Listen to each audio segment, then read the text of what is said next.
Chapter 4, Moon Rabbits. "Oh, wow," said Annie. She took a step forward, but Jack stood frozen. He wanted to get a good look at everything first.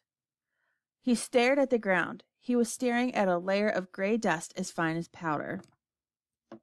Footprints were everywhere. Jack wondered who had made them. He reached into his pack for the moon book. To his surprise, it was as light as a feather. He found a picture of the footprints on the moon. He read, "The moon has no rain or wind to blow around the dust, so footprints will never wear away naturally, not even in 1,000,000,000 years.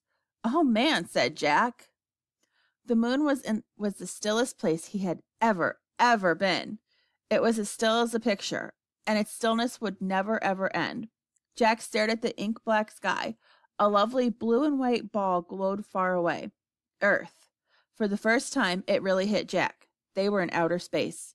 "Look!" Annie cried, laughing. She bounded past Jack, almost flying through the air. She landed on her feet. Then she jumped again. "I'm a moon rabbit," she called. Jack laughed. How does she do that, he wondered. He turned a page and read, "A person weighs less on the moon because of the moon's low gravity and lack of air. If you weigh 60 pounds on Earth, you would only weigh 10 pounds on the moon." "Don't just stand there reading," said Annie, grabbing the book from Jack's gloved hand. She tossed it into space. It flew far away. Jack started after it. He bounded up and down. Boing, boing, boing. Now he felt as light as a feather. "Look," he called to Annie. "I'm a moon rabbit too." When Jack's boots hit the ground, moon dust gracefully sprayed into space. The book had landed at the edge of a shallow crater. When Jack reached it, he tried to stop, but his feet slipped. He fell right over lay on his side. He tried to stand, but he was off balance. He tried again, but the dust was just too deep, and his spacesuit was too clumsy. "You okay?" asked Annie. "I can't get up," said Jack. "You shouldn't have been goofing off," said Annie wisely. "You goofed off first," said Jack. "Now help me up, please." Annie started towards him. "Don't fall," warned Jack. "I won't." Annie moved very slowly. She floated half and walked half. "Give me your hand," she said. Annie grabbed Jack's hand. She pressed her boot against him and pulled him up. "Thanks," he said. "No problem," she said.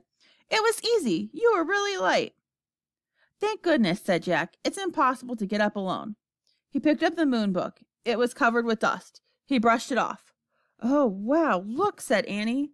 She stood at the edge of the crater. "What is it?" said Jack. "A moon buggy," said Annie.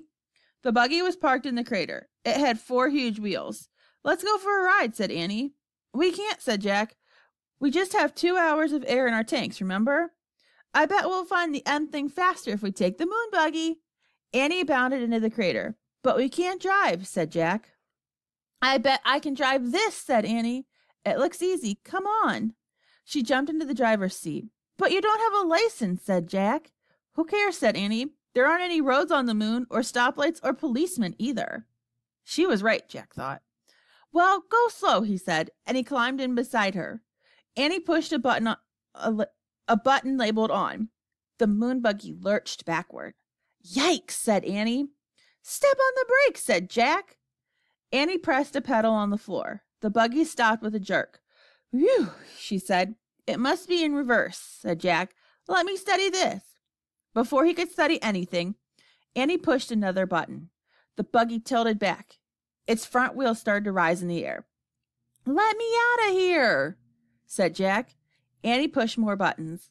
The buggy's front wheels landed on the ground, and the buggy leaped forward. "Slower," said Jack. "I can't," said Annie. "I don't know how." Annie steered the buggy over the tracks on the ground. The wide wheels kept it from sinking into that deep dust. "Careful," said Jack. The buggy zoomed out of the crater. Gray clouds of dust rose behind them as they took off across the moon.